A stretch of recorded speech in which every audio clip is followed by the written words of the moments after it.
good evening, and welcome, wherever you are, and whatever this day has asked of you, you can lay it all down now. The day is over. There is nothing more it needs from you. Nothing left to solve. Nothing left to carry into the night.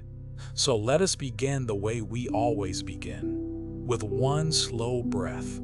Draw it in gently and let it go. Let your body grow heavy where it rests. Let your shoulders soften and fall. Let your hands lie still and open. Feel the surface beneath you holding all of your weight, so that you no longer have to hold any of it yourself. You do not need to stay awake for this. Truly, you do not. If sleep comes for you while the story is still being told, then let it come, and let it carry you off into the soft dark.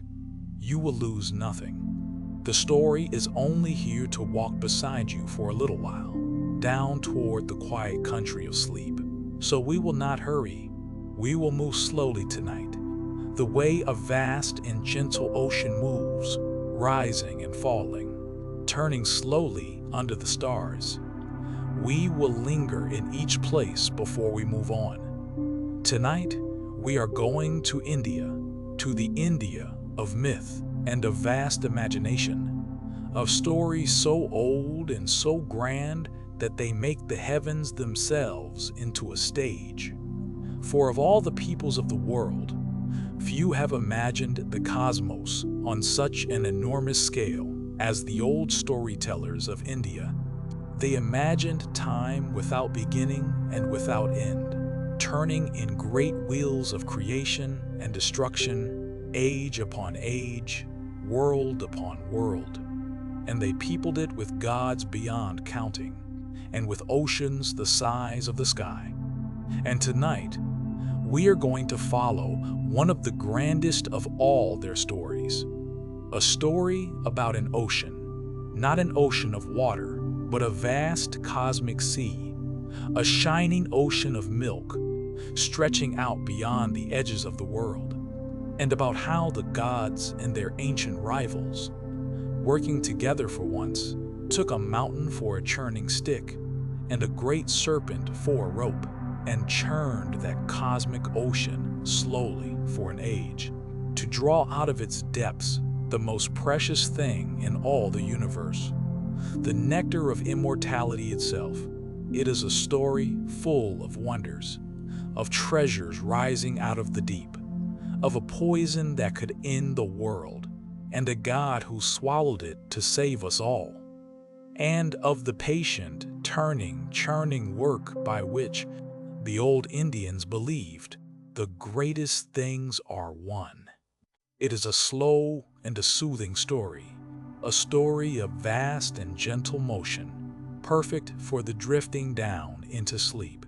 So there is nowhere you need to be, nothing you need to do. Only rest and listen, and let the great ocean carry you, rising and falling down toward sleep. Let your breathing slow just a little more, and let us go out now to the shore of the cosmic sea, where the gods are gathering at the beginning of a very old story. To understand this story, you must first let your mind grow very large and very calm, and imagine the universe as the old storytellers of India imagined it. For they did not imagine a small world made once and lasting forever. They imagined something far vaster and stranger and more beautiful. They imagined that the universe was without beginning and without end, that it had always existed and always would, turning forever through immense cycles of time. A world would be created and would flourish for an age beyond imagining, and then would dissolve again, gently, back into the formless deep, only to be created once more. Again and again, world without end, the cosmos breathing in and breathing out, across spans of time so vast that a single day in the life of the Creator was longer than the life of a world. And between the breaths, between the dissolving of one world and the making of the next, there was only the great cosmic ocean, a vast, dark, shining sea, stretching out in every direction, calm and infinite, holding within itself the seeds of all the worlds that had been and all the worlds that were yet to come. And upon that cosmic ocean, in the quiet between the worlds, there floated a god. His name was Vishnu. He was the great preserver, the sustainer of all things, one of the supreme powers of the Hindu cosmos. And in the quiet times between creations, Vishnu rested upon the surface of the cosmic ocean in a sleep that was not quite sleep, a deep cosmic rest. And he did not float upon the bare water. He reclined upon the coils of an enormous serpent, a serpent of infinity called Ananta, which means the endless one, a vast, many-headed serpent whose coils made a great soft couch upon the waters, and whose many hooded heads spread out above the sleeping god like a canopy. There Vishnu lay, upon the endless serpent, upon the endless sea, in the endless quiet between the worlds, dreaming the next world into being. Hold that image for a moment, for it is one of the most peaceful in all of mythology.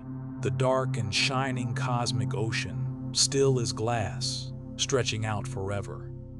The great serpent, its coils, a gentle couch upon the water, and the god, reclining there in deep and tranquil rest, at peace, at the still center of everything, between one world and the next.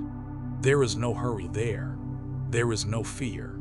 There is only the vast calm of the cosmic sea and the slow breathing of the universe, and the god at rest upon the waters.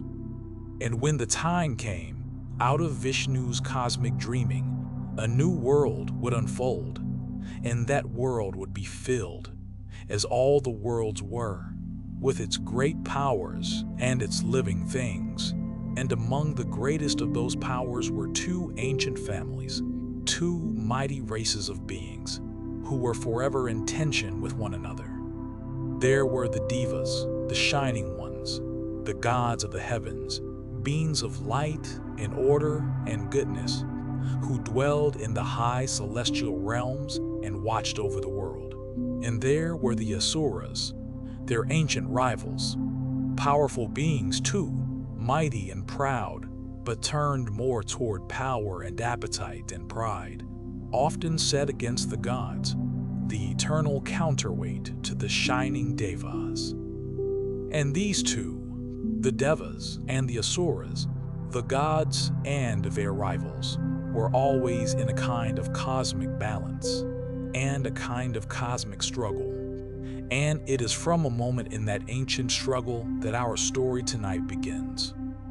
A moment when, strange to say, these two old rivals would have to set aside their enmity and work together, side by side, to churn the cosmic ocean and win the greatest prize in all the universe.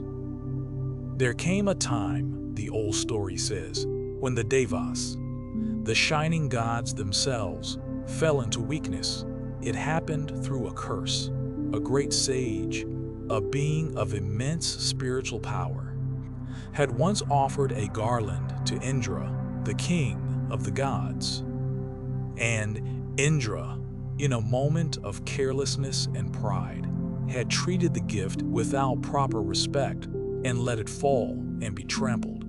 And the sage, angered by this disrespect, had laid a curse upon the gods.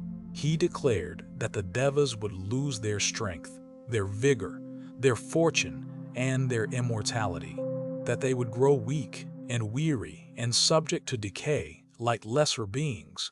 And so it came to pass. The shining gods began to fade, their strength drained away from them, their splendor dimmed. The goddess of fortune and prosperity herself withdrew from the heavens, and the celestial realms grew poor and gray. And worst of all, the gods became vulnerable for the first time to age and to death. And their ancient rivals, the asuras, seeing the gods grow weak, grew bold. They rose up against the weakened devas, and they made war. And in their weakened state, the gods could not stand against them. Battle after battle, the gods were driven back. The cosmic balance, which had always held, began to tip. And it seemed that the shining gods might be overthrown entirely, and the order of the heavens undone. In their desperation, the gods went to the supreme powers for help. They went, at last, to Vishnu, the great preserver, who rested upon the cosmic sea, and they laid their trouble before him. They were weakened. They were dying. They were losing the war. What could be done? And Vishnu, in his vast wisdom, gave them an answer. But it was a strange and a difficult answer, and it would require something the gods could hardly imagine. "There is a way," said Vishnu, "to restore your strength and your immortality, and more. For hidden in the depths of the cosmic ocean of milk, dissolved within its shining waters, there lies the Amrita, the nectar of immortality, the most precious substance in all the universe. Whoever drinks of the Amrita becomes deathless, beyond the reach of age and decay forever. If you can win the Amrita and drink of it, you will be restored and immortal, and the Asuras will never be able to overthrow you." "But," said Vishnu, "the Amrita cannot simply be scooped from the sea. It is dissolved throughout the whole vast ocean, hidden in every drop. To draw it out, the entire cosmic ocean must be churned as one churns milk to draw out the butter. The whole sea must be set turning and turning for as long as it takes, until at last the hidden nectar rises to the surface." And here was the difficult part, for the cosmic ocean was so vast that even all the gods together, weakened as they were, could not churn it alone. They would need help. They would need more hands, more strength than they themselves possessed. They would need the Asuras. The gods would have to go to their ancient enemies and propose an alliance, a truce, a joining of forces, gods and Asuras together, to churn the great ocean and bring forth the nectar. It seemed impossible, but Vishnu counseled it. "Make a pact with the Asuras," he said. "Tell them that if they help you churn the ocean, the nectar of immortality will be shared between you. Work together. Only together can it be done." And so, swallowing their pride and their old enmity, the gods went to the Asuras with this strange proposal. And the Asuras, who also desired immortality above all things, and who could not resist the promise of the nectar, agreed.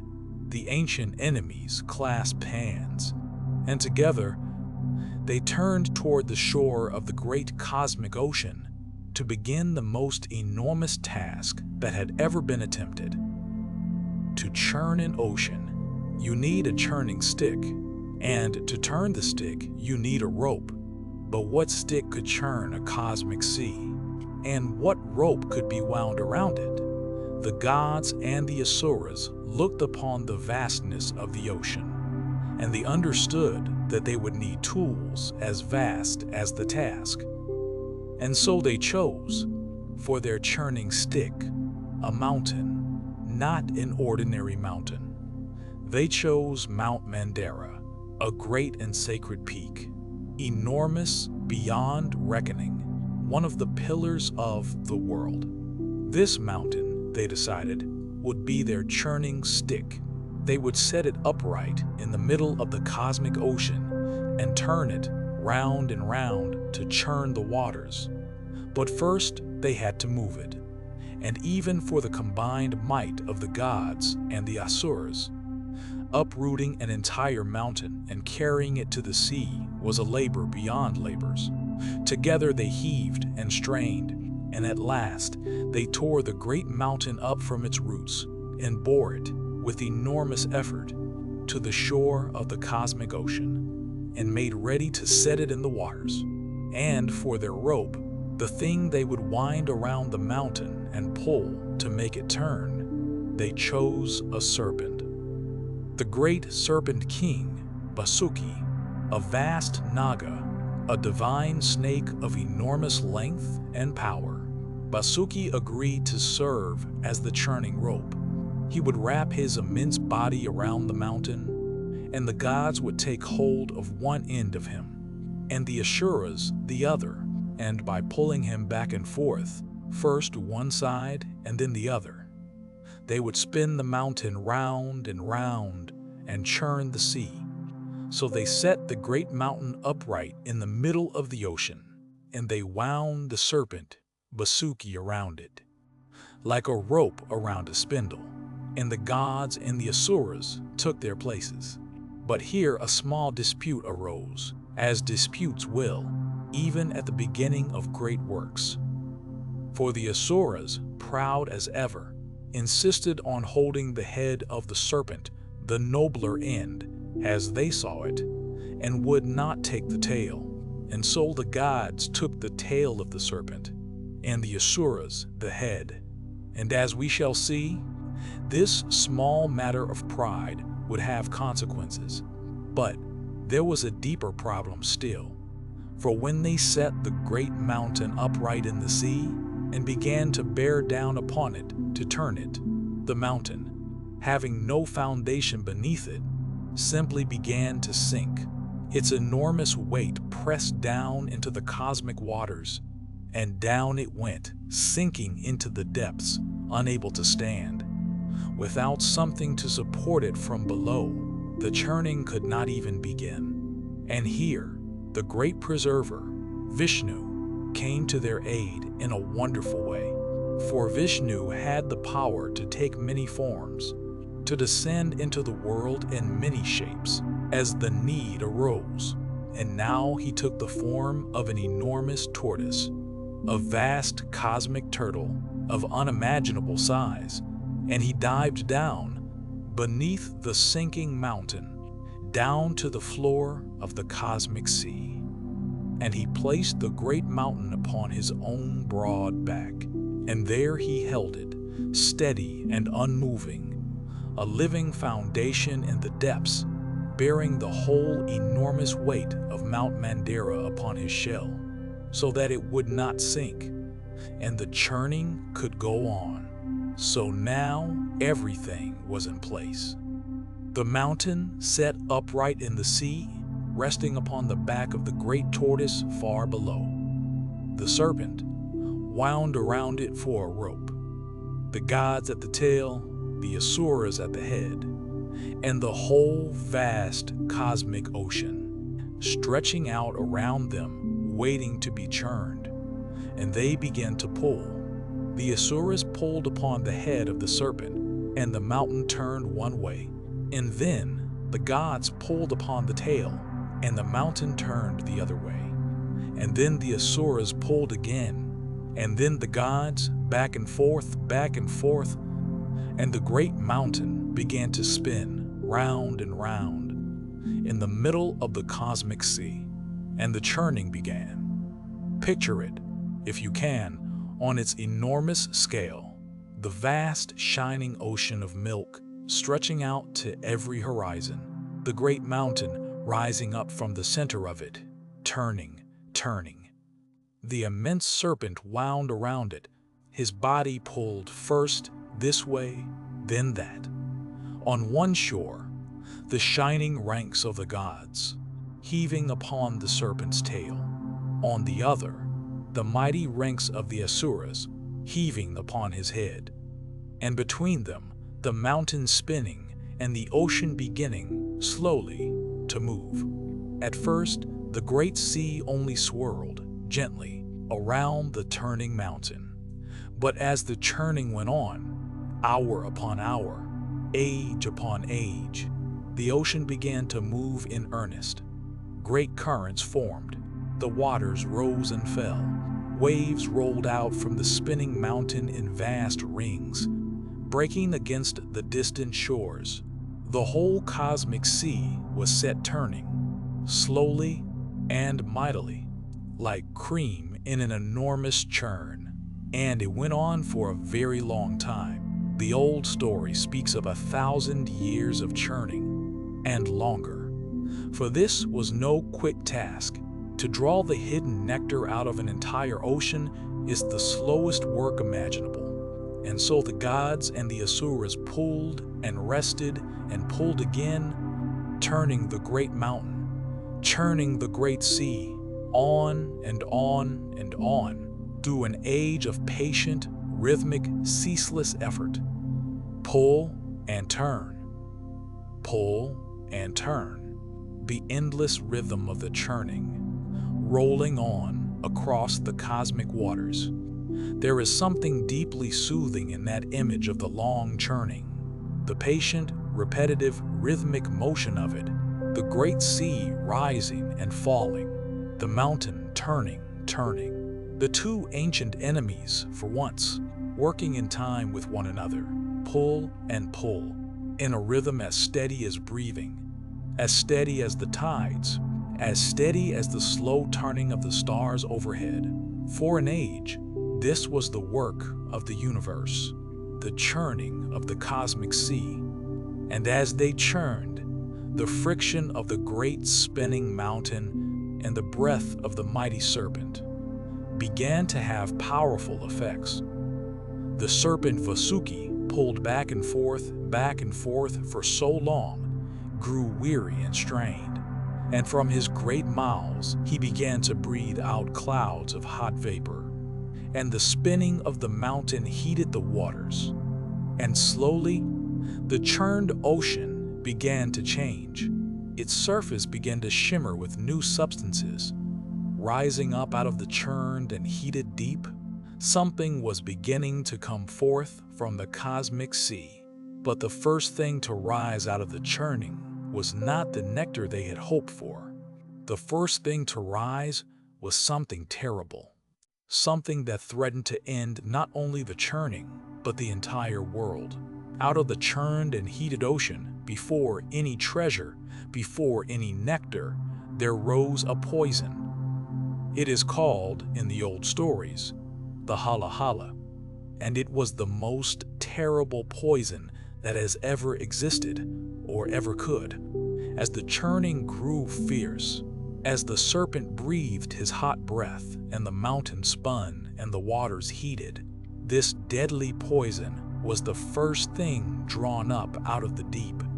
It rose to the surface of the cosmic ocean as a great dark cloud, a boiling, smoking, blue-black venom, and it began to spread. And it was death itself. The poison was so virulent, so utterly deadly, that its very fumes began to threaten all of creation. As it rose and spread, it darkened the sky. Its vapors began to wither and scorch the worlds. Gods and asuras alike recoil from it in terror, for they could feel that this poison, if it spread unchecked, would not merely harm them, it would consume everything. It would burn up the gods, and the asuras, and the heavens, and the earth, and all the worlds, and the very cosmos itself. The churning, meant to bring forth the nectar of immortal life, had brought forth instead a poison capable of ending all life everywhere. And there was nothing the gods or the asuras could do. For who can contain a poison that can destroy the universe? Where could it be put? How could it be held? They were helpless before it.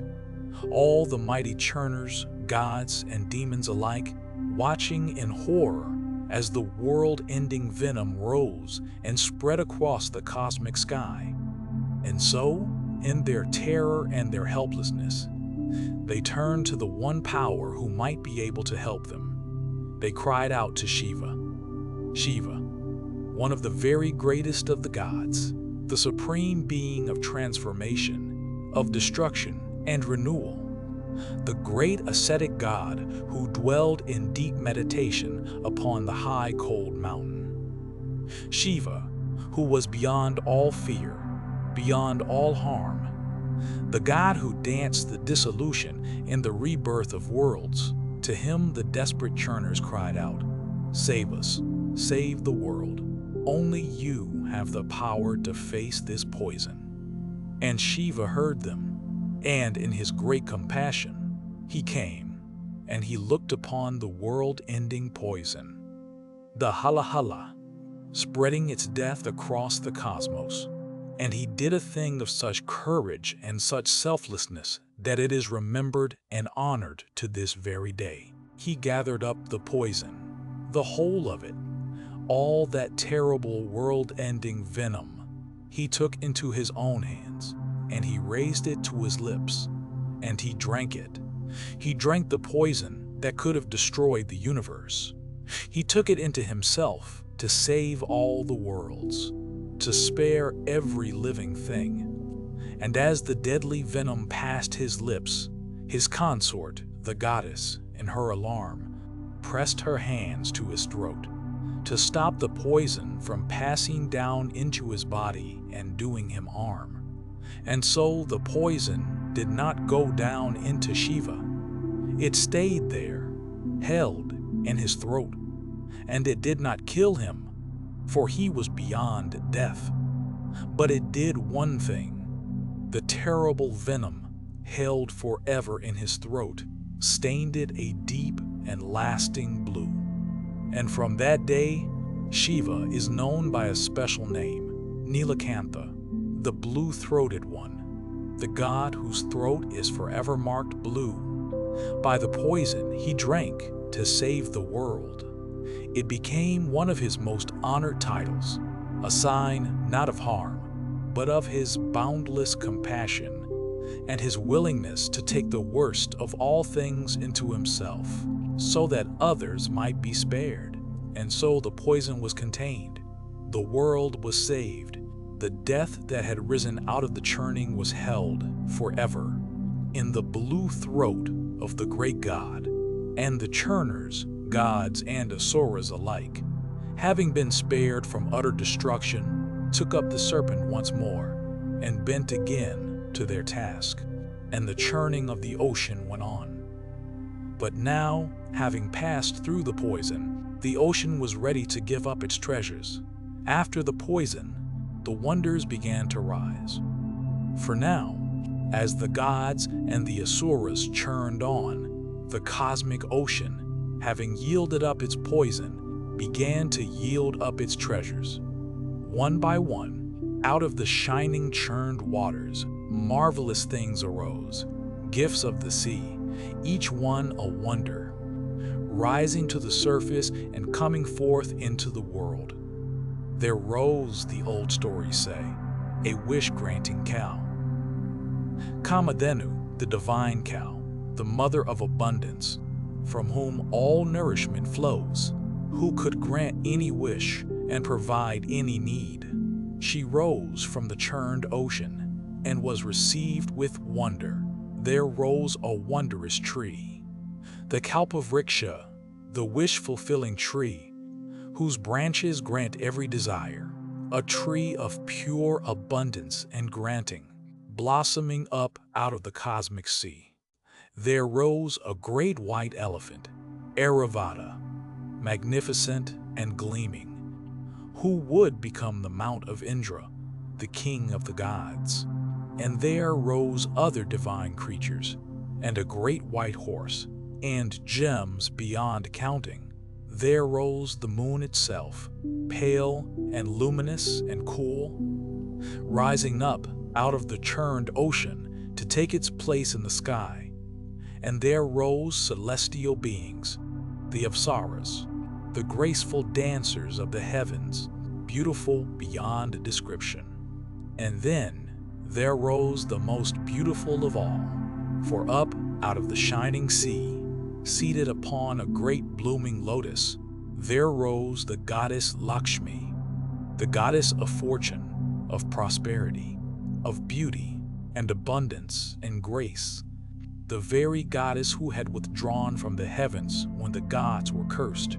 She rose from the churned ocean in radiant splendor, and all the gathered powers of the universe gazed upon her in wonder and longed for her favor. And she looked upon them all, gods and asuras and sages, and she chose.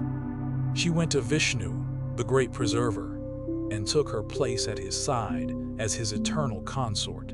And with the return of the goddess of fortune, prosperity and grace returned once more to the heavens. Each of these treasures, as it rose, was received with joy and wonder by the gathered powers. The cosmic ocean, churned for an age, was pouring forth the riches of creation, gift after gift, wonder after wonder. The heavens were being restored and enriched and made glorious again. But all of these treasures, marvelous as they were not the thing that the churners had labored so long to win. They were wonders, yes, but they were not the nectar. They were not the amrita, and the gods and the asuras, even as they marveled at the rising treasures, kept churning and watching the surface of the sea and waiting for the one thing above all others that they had come to find. And at last it came. At the very last, after all the other treasures, after an age of churning, the thing they had labored for arose. Out of the depths of the cosmic ocean there rose a figure, a radiant being, a divine physician, Dhanvantari, the heavenly healer. And he rose up out of the sea, and in his hands he carried a vessel, a pot, a chalice, gleaming and golden, and within it, shining, was the amrita, the nectar of immortality, the most precious substance in all the universe, drawn forth at last from the churned ocean, held now in the golden vessel, rising into the light. And when the gathered powers saw it, when they saw the nectar of immortality at last before them, a great longing seized them all. For this was the prize. This was the deathlessness they had churned an ocean to win. And in that moment, the long and uneasy alliance between the gods and the asuras shattered. For the asuras, proud and grasping, did not wait to share. The moment the vessel of nectar appeared, the mightiest of the asuras seized it. They snatched the golden vessel and bore it away, intending to keep all the amrita for themselves, to make themselves alone immortal, and to leave the gods with nothing, despite all the labor they had shared. And the gods were dismayed. After all the churning, after the age of work, the prize had been stolen at the last moment by their rivals. If the asuras drank the nectar and the gods did not, then the asuras would become immortal and all-powerful, and the gods would be overthrown forever, and the balance of the cosmos would be destroyed. And so, once more, the great preserver Vishnu came to their aid with one of his wonderful transformations. For Vishnu took, this time, a new and dazzling form. He became Mohini, a woman of such surpassing, bewitching beauty that no one who looked upon her could think of anything else. Mohini, the enchantress, the most beautiful being the asuras had ever beheld. And Mohini came among the quarreling asuras, who were even then beginning to fight among themselves over the nectar, each wanting more than the others. And the asuras, captivated utterly by her beauty, forgot their suspicion. And Mohini, gently, gracefully, offered to settle their dispute. "Let me," she said, "divide the nectar fairly among you, so that there is no more quarreling." And the asuras, dazzled, trusting, handed her the golden vessel. and Mohini arranged them all in a row, the gods on one side, the asuras on the other, and she began to distribute the nectar, moving along the rows, pouring out the precious Amrita. But she was cunning, as Vishnu was always cunning in the service of cosmic order, and as she moved, she gave the true nectar to the gods, one by one, restoring their immortality, while the asuras, bewitched and patient, waited their turn, receiving only delay and distraction. One by one, the gods drank the Amrita and became deathless and were restored.